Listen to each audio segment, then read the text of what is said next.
এখানে দেখি আরেকটা গাড়ি, তো এটা কেমনে কেটে হয়েছে বুঝলাম না। এটা উপরের দিকে আইতেছে আবার কেরেল, দেখো পুরা পিসের নিচে গেছে এটা।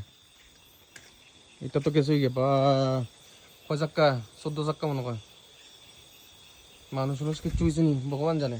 আর জিনিসপত্র তো কয়ে লাভ নাই, জিনিসপত্র তো মনে হয় নিচে দিকে গেছে কিছু। এটিতে সব আকাশ উঠে গেছে। এটা কেমনে কি হইলো?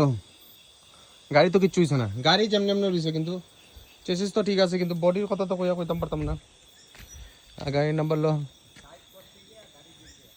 সাইড করতে গিয়া গাড়ি गिर गया, ऐसा हुआ है क्या? ও এটা কন্টেনার, এটা বডিও কিচ্ছু হইতো না, কিন্তু জিনিস কিতা আসলো আসেনি না। না মেন কথা গাড়িটা উপরে দিকে উঠতে আসলো মনে হয়, আর পুষে স্লিপ করে এইদিকে আইয়ালামি গেছে। হয়েছে কটন কর্ণাটকের এদিকে উঠতে আসলো মনে হয়, এইদিকে স্লিপ করে আই গেছে। কষ্ট দেখছো নি গাড়ি ঘোড়া চালানি। আমরাও গাড়ি লিয়ে গুয়াহাটি যাই, আর কত কষ্ট করে যেতে লাগে, গাড়ি ঘোড়া চালা দিতে লাগে।